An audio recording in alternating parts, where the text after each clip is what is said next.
എടി ഇന്ന് ക്ലാസ്സിൽ നമുക്ക് ഐസ്ക്രീം കഴിക്കാൻ പോയാലോ? പോവാം. പക്ഷെ പൈസ അതിനുള്ള വഴിയൊക്കെ എന്റെ ഉണ്ട്. നമുക്ക് ഗൗരി എടുത്ത് ചോദിക്കാം. അവിടെ എന്തായാലും ചോദിച്ചാൽ നമുക്ക് തരാണ്ടിരിക്കില്ല. എടി പക്ഷെ അവളെയും കൊണ്ടുകൊണ്ടേ വരില്ലേ? എടി അവളൊന്നും കൊണ്ടുപോകണ്ട. അവളെ നമുക്ക് വേറെ എന്തെങ്കിലും പറയാം. നീ എന്താ പറയാ? നീ പറഞ്ഞ ശരിയാ. എടാ ആടി പറ.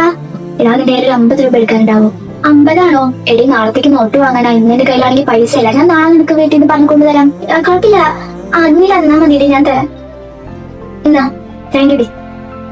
ഇനി നിന്ന് ടെസ്റ്റ് വന്നില്ലേ? ഇന്ന് ടെസ്റ്റ് കൊണ്ടുവരാത്തവർക്ക് ടീച്ചറുടെ കയ്യിൽ നിന്ന് അടി കിട്ടും. നീ ഗൗരിയുടെ അടുത്ത് ചോദിച്ചാൽ അതാ നല്ലത്. ശരിയാ, അവളുടെ ചോദിക്കാം. ആടി പറ. എടി നീ ഇന്ന് ടെക്സ്റ്റ് ബുക്ക് കൊണ്ടുവന്നുണ്ടോ? ഞാൻ ഇന്ന് ടെക്സ്റ്റ് ബുക്ക് കൊണ്ടുവരാൻ മറന്നുപോയി. ആ ടെസ്റ്റ് ഒന്ന് എനിക്ക് തരുമോ പ്ലീസ് ഡി? ആ ടെസ്റ്റോ? എടി ഇന്ന് കൊണ്ടുവന്നില്ലെങ്കിൽ അടി കിട്ടില്ലേ? എടി നീ എന്റെ ഫ്രണ്ട് അല്ലേ, പ്ലീസ് ഡി. ടെസ്റ്റ് തന്നു എല്ലാ ദിവസം എനിക്ക് അടി കിട്ടാം, പ്ലീസ് ഡി. ഇന്നൊരു ദിവസത്തേക്ക് ഞാൻ തരാൻ കുഴപ്പമില്ല, നീ വെച്ചോ. Thank you D. ഇന്നായിരിക്കും ഇവിടെ ടെക്സ്റ്റ് ബുക്ക് കൊണ്ടുവരാൻ നിൽക്കണം. ഗൗരി വന്നില്ലേ? കഴിഞ്ഞിട്ടോ? എടി അവര് തന്നെ യൂസ് ചെയ്യുന്നെങ്കിലും ഒന്ന് മനസ്സിലാക്കും. നല്ലടി, എനിക്കറിയാം അവരെ.